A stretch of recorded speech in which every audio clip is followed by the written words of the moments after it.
Welcome back. Our next guest here is our very own Nestor J. Aparicio. Nestor, welcome in. Dennis, how are you? Happy summer to you, man. Yeah, man, Been a little likewise. warm this week and just trying to, as Rod Woodson said to me 2 weeks ago when we got together talking about Goose, I'm just trying to get right. I'm just trying to get right. That was Rod Wow, Woodson's line. really? So, That's every day. he says that every day still because he laughed at me because look, when Rod Woodson walks in that locker room in 1998 and you've met him once in a bar in San Diego and mentioned Marvin Lewis and he looked at you like, who are you? And then you meet him and the things you hear him saying to a very, very young Ray Lewis, the thing he would always say, Rob would say, we're just trying to get right. We're just trying to get right around here. And I said that to him and he's 24 years older, now a man in his late 50s. He said, I'm still just trying to get right. I say that every day. I say it to my kids every day. That's a great saying. It reminds me of Maya Angelou. Somebody said, are you a Christian? She says, no, but I'm trying to be. So I think it's the same level of humility which Rob Woodson, who had the privilege of meeting at a Hall of Fame dinner many years ago, mentioned your name. He had great things to say about you. A very, very nice man. Just a very good guy. One of the best conversations I ever had with a Hall of Famer. The first introduction to Rod, this is true. I haven't thought about this. You're making me think about people now. When Goose dies, by the way, the conversation I had with Kenny Albert was one of my favorite conversations in the history of the show. I did almost 55 minutes with Kenny Albert this week. Kenny eulogized the Goose last week, and he and I had never spoken a word to each other about Goose, and I had no idea how well he knew Goose and their relationship, and they were neighbors and flying places, just doing stuff. So I didn't know any of that, right? So Woodson, I try to get through all of these things with Rod and telling old stories and stuff. The first time I met Rod was at a bar in San Diego at the Super Bowl, and like 6 weeks later, he was a Raven. Like 8 weeks later, he was a Raven. And Marvin told me that he was going to recruit Rod Woodson, and I'm like, yeah, Rod Woodson coming to Baltimore, playing in the Barney gear. Marv, we were 5-11 last year. Ted's the coach. Nobody's coming here. Jim Harbaugh's the quarterback. Nobody's coming here, So Rod came, and one of the first things, he didn't know me at all. They put me in his golf cart at a golf tournament, Chris golf tournament for leukemia. God bless Richard Samus, who was in your business for a long time, Sure. Mr. Nobody. It was for his daughter who died of leukemia. My dear friend Steve DeCastro from Big Stakes and Roost Chris put it together. And Rod and I rode in a golf cart together. And I don't think Rod liked golf. I don't think Rod wanted to be there. But I humored him up and we became friends that day. That's because great. I think he thought, oh my God, I don't want to sit with this guy all day doing golf. And I think by the end of the day, Rob was like, all right, I might keep you. That's good. So I've never played golf. I mean, 18 holes of golf. I don't know that I've ever done that with anyone other than Rod Woodson. That's true. That's wonderful. No, I've had great conversations. And Goose dying has just been a little bit of an awakening for me for the summer and things I need to get done in life. And I mean that sincerely, things I need to get done, things that need to be said, people that I need to reach to. I spent an evening on Friday night, went over to the Heritage Fair, and I spent an evening with my first friend in life. First guy I ran into, it was about to rain at the Dundalk High booth. He didn't even go to Dundalk. He went to Curly. And we wound up, what's the song saying? Drinking all night, that song, right? And so, I mean, reconnecting with people. Goose's death has kind of shaken me in a way that I didn't I didn't realize that. I didn't realize I was going to be on that pathway this summer because I was just re-releasing Purple Rain 1 and 2 for kicks, right? I like quotes, and I read one yesterday, Nestor, and it went something like this: the longer it takes you to make something right, the longer you have to live with it. Ooh. I like that. That one kind of hit home. The longer it takes you to make something right, the longer you have to live with it. So folks out there, if there's something you need to get right, the sooner you do it, the better. Was it Martin Luther King was hate is too heavy a burden to carry? Well, there you go. Yeah, you know what I mean, right? Yeah. I mean, there's a little bit of that. And the longer you carry it, right? What does it do to you as a person? So I think this is a great philosophical conversation here. You know what? What else are we going to do when the Orioles are sweeping Texas, right? It's dogs and cats, right? I mean, we got Florida's weather all of a sudden, right? I mean, global warming's here. It rains like crazy in the middle of the night when it wants to. I feel like I live in the tropics this week.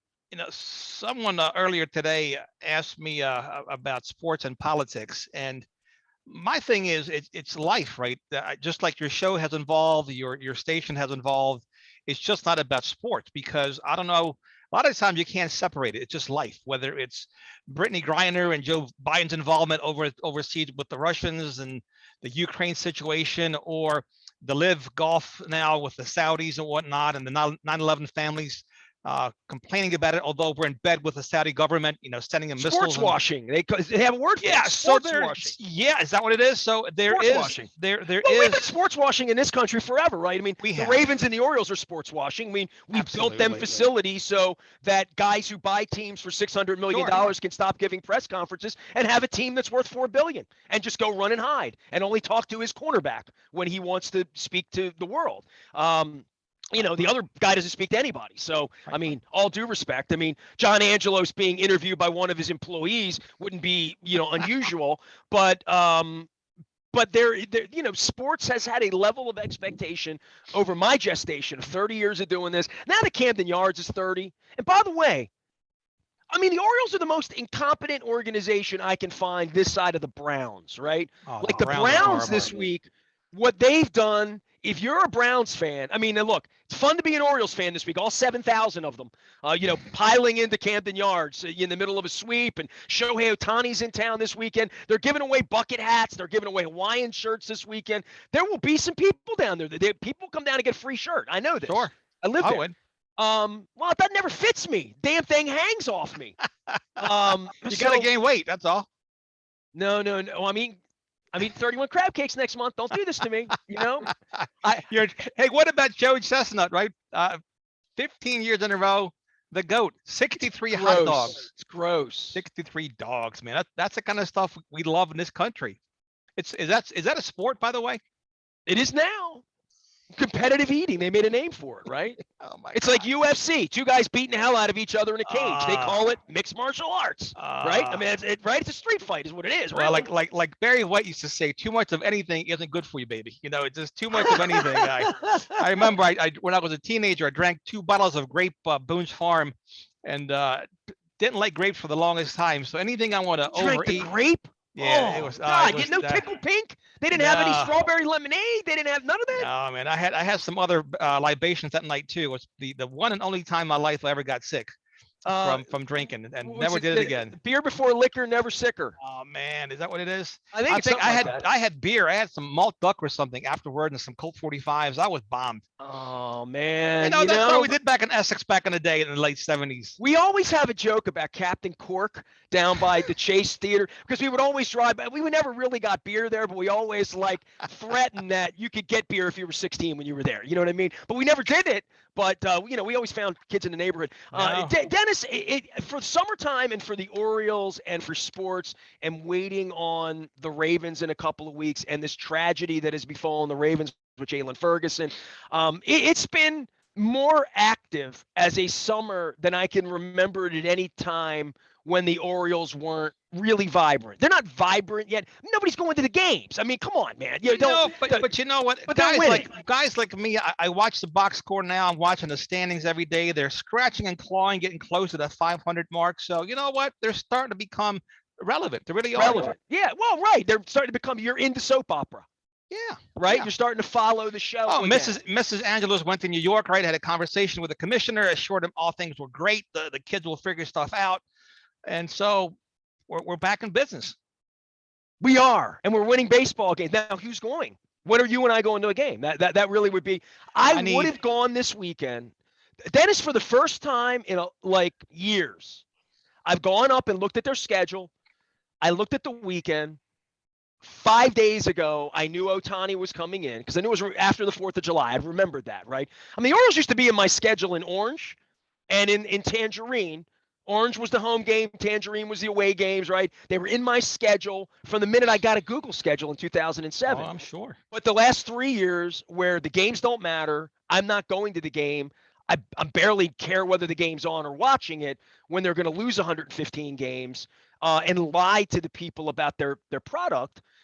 They're now relevant. So I literally went up to see when Ohtani was pitching because I don't have any plans this weekend. I'm a boring old guy at this point. I have no plans weekend after 4th of July. And it's a weekend my father died, so it's a little bit of a somber weekend for me, July 11th, a little bit of a holiday in my world. But I looked at Ohtani, and he pitched on Wednesday night. So like all of a sudden he's pitching in Miami, and I'm like, I waited all year, like I wanted to go see him pitch. So I don't know if I'm going to make it to the ballpark this weekend. I mean, there is a chance. If somebody invites me, I would go to see Ohtani play. Somebody's got an extra ticket, hits me, I would go to see Ohtani play this weekend, make time, no matter the weather. I don't do rainouts. If it's always not going to rain, I'll go. But I would go down and get some Amichis and, walk through the city. I love this. I'm in the city 5 days a week as it is. But Ohtani is what would bring me out right now. Not necessarily Rutschman. I mean, I'll see Rutschman play. I mean, I haven't gone to my last Oriole game. I'm not going to say that. But I may have paid for my last. I don't go down there and pull my money out and give them money. That's a family pride issue for me. Until management changes, I don't give them money. But I would go to the game. So, well, I'm interested enough. My wife would say, yeah, let's get on a game. We'll do that. We'll go to Faintly's, get a crab cake, It would take a suite at someone else's expense and also a police escort to the stadium so I don't get carjacked. That's how I feel about going to the Orioles game these days. You wouldn't let me? You wouldn't take a Nestor escort? No, because you're not. You're not Ford escort. You're not carjack proof. They got to clean up the city. They really do. They got to make the city safer. Well, there's no doubt about that, and we talk about that all the time. And I'm telling you, for me, it's a real concern to take my family down through downtown and to get to the stadium. If I can get around to certain areas where I don't have to drive through, great. If I can just do it on the highway, driving alone, absolutely. Well, there are ways to do that. Well, yeah, I mean, I do. I go through the city to some restaurants, but I have to figure out the safest route to that restaurant. I don't think it through that way. I mean, I really don't. I've lived in the city for 20. I mean, you're wired differently than a lot of other people. But people like myself, I mean, we do consider that. We do take alternate routes to get to certain destinations. Yeah, I try to make myself not a target for crime, right? I mean, there's part of that, but there's also driving a car, you're a target. Now, the nicer car you drive, the bigger target you are. Yeah, I just don't. I don't. That doesn't wire my mind. Now, I don't like squeegee boys jumping on my car and, throwing things on my windshield that I don't want on my windshield. That's been going on far too long. Obviously, the dirt bikes on Sunday afternoons is tradition. They should all be arrested and imprisoned. I'm on record on all of that. But there's nothing that stops me. Now, we'll say this. I will admit, and this is not a Baltimore positive thing, but this is the truth. Last weekend, my wife was gone. Bonnie Raitt played the pier. If I had lived downtown, I would have walked over with my lawn chair, listened to Bonnie Raitt, maybe had a couple of cocktails, sang some songs. My wife wasn't here. It was Saturday night, and I've been working, right? Like, not patting myself, but I've been working. I'm really into my career again, into Baltimore Positive, into guests, into sponsors, into growing my business again, which is doing thanks to you and others. So it was Saturday night, 7:00. I had planned all day to go down to Bonnie Raitt. I planned all day, played a pasta, parked car, walk over. And there was a part of me that just didn't feel like being in the city at 11:30 on a Saturday night with my car. Right. To your point, like walking back, I've done it 1,000 times, even alone. I don't think anybody is going to mug me in front of the aquarium. I just don't believe that. I haven't seen anything like that in 20 years of doing it at 3 a.m, 3 p.m. I live downtown. There was a part of me that thought, I just don't feel like doing it. I don't feel like driving in. I didn't have the energy. I didn't feel like leaving the city at 11:30 at night. I didn't feel like doing it alone. My wife wasn't home. I wasn't vibing it. But I said to my wife, I told her this, and I said, but you know what? If you were here, we would have done it. Thought nothing of it, and we would have thought about getting carjacked or mugged or like any of that stuff that really goes through. I feel sorry for all of you who perceive it that way, and I feel sorry for the business owners that are being punished, but I feel sorry for the victims. And it's not perception; it's reality. It's reality for the victims, and we see examples of it every day. When you know people and you have people close to you that have been mugged, that have been carjacked. A friend of mine just got carjacked 2 weeks ago. They bumped the back of his car. He gets out to see what's going on. They hop in his car and everybody takes off. And he's lucky he didn't get anything worse happen to him than that. and he had some personal belongings in his vehicle. Just he wasn't Now, thinking. can I ask what neighborhood he was in? I mean, reacted. I'm wondering, is he driving in a place you and I wouldn't drive? I mean, he was on Washington Boulevard. I don't know where, but he was okay, on Carroll Washington Park Boulevard. area. Well, I was on Washington Boulevard the other day. The Maryland Lottery's there. I hear you, but There's what Royal I'm saying, Farms across the street. Yeah. but what I'm saying to you is my experience, my truth. So when you have these experiences, it's just not a matter of perception; it's reality. Well, I mean, I wouldn't go to the Middle East right now, right? You know what I mean? Life is risk management, right? So you mitigate that risk. I would. Hey, I'm Venezuelan, and every relative I have, my father died in Venezuela, and I never saw him again because I wasn't flying to Maracaibo this week. You know what I mean? Like I'm not. So I hear you on that. I'm not that way with Baltimore. I'm that way with certain parts of Baltimore where I wouldn't go. Understood. We had the Coppin State president on last week at State Fair. Wonderful conversation with Dr. Anthony Jenkins. Hope everybody listens to it. He took a gig here, from West Virginia, came in West Baltimore, trying to clean up that area and trying to keep his students safe. And you think I didn't talk to him about? So you're recruiting Dennis's daughter, and she lives in Detroit. You want her to come to Baltimore. What are you telling them about safety? Probably the same thing the Temple president has to tell, parents in Philadelphia. The Duquesne president has to tell people in Pittsburgh. The Cleveland State people have to, like in any city. My dear friend's daughter goes to in New York City. She goes to NYU, and like they were sending her to the big city. So there's all of that. But I'm not afraid of Baltimore, but I would. I want it cleaner so that you're not afraid of it. That it bothers me that you wouldn't want to go to a ball game because you think we're going to die that night. You know what I mean? It's a consideration. And I've also had personal run-ins, a couple of them down by the stadium. Just leaving the parking lot of the football game. You don't want to get harassed. You don't want to get, there's things that could escalate very quickly. Quality of life. Yeah, it's what it is and stuff. Yeah, quality of life. Look, I can go to Catonsville, up and down that strip, Frederick Road, and I can sit outside at any one of those fine establishments and have a wonderful time without. Did that last week at the Beaumont, by the way. Did that last week at State Fair and then Beaumont the week before. But my point is, I can go there without even thinking about safety. It's a beautiful, wonderful place, and why can't we have that in downtown Baltimore? Don Moeller always says that he was never elected. He never ran for office. He just wound up being in that seat. He was a school teacher. But, he always talks about the safety factor that in Catonsville, he never thinks about taking his grandkids up for a snowball, going for a walk and coming back. And think about, like, my son lives in Dundalk, and there was a carjacking 6 blocks from him the other night. So it's not the city, right? I mean, this is Winbrook Road where my stepbrother lives. Sure. Literally, right? So, like, all of these copycat crimes, whether you can get away with it. Certainly. This knucklehead out in Highland Park last weekend with the AK-50, like all of that is going on, and it's a societal issue. And I think the more we talk about it and the more the elders, the people that make laws, vote for things, have money, put political pressure, financial pressure on all sorts of establishments and the establishment in the country, that's the only way the boat's going to turn into a better place. And, somewhere in the we've had 80% of our population somewhere in the middle. It feels like it's getting much more the middle's smaller and financially, spiritually, ethically, ethically meaning people that aren't willing to break rules. I mean, you and our parents taught us the right way. I don't run around breaking laws. I don't drink and drive. I don't steal from people. I don't get sued by people. I don't cheat people out of money. I don't harass people, like all of these things that are made so available online now, and the ability to get a gun and the ability to get away with a crime on any side of this is it is frightening, because there are other better places to live in the world right now. I know you say nobody's taking boats. There are safer places. Oh, there's safer places, but still.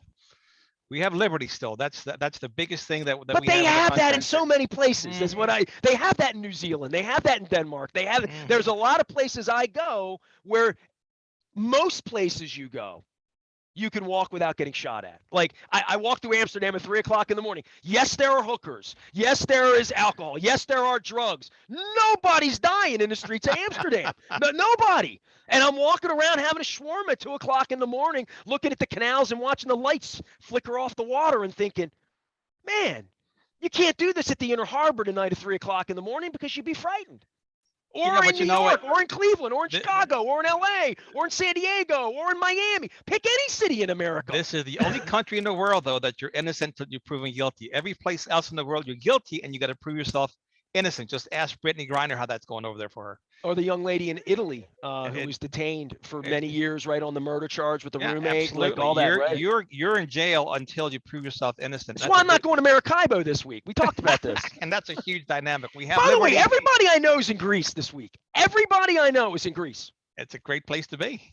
I invited my boy Johnny Allen, my rock and roll guy. He's doing his reunion with Child's Play. He's got his band playing on my anniversary later this month. I text him saying, "Dude, I'm over at Costas on Thursday. You'll come over do the show." He's like, "I'm in Greece with my wife." I'm like, Nice. "Well, Greektown ain't far, from Costas. Nice. It's right around the corner, Hey, I have a trip planned there in the fall and also next summer. So we're going to go back to back, God willing, to Greece. It's in, My Matt Gallagher's there this week. My friend Pepper Mintz just got back. Nice. 2 different people were honeymooning. I've seen pictures of every island except yours. Santorini, Mykonos, like all of that. But I got to get to your island. Kefalonia is the best one. That's why you won't see it. It's not as touristy as the others. It's on the West Coast. It's beautiful. It's still somewhat primitive.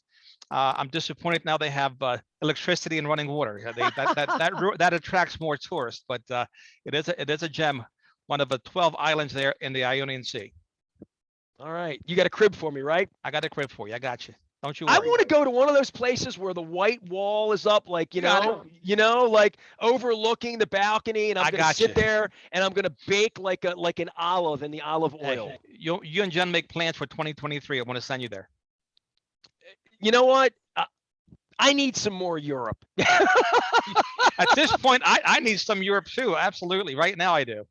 Oh, my wife just got back from upstate New York and she's bronze. She's been out on the water, paddling, nice. and hiking, and doing all these things. She looks like she's been in Cuba or South Florida, but she's been in the Adirondacks. So there's sun everywhere here, except for you and me working things. So hey, Dan, I appreciate you having me on. I'll see you next week. We're inching closer to football season here, and we'll have plenty to talk about. It's not political. You got it. As always, I appreciate your time and your insight.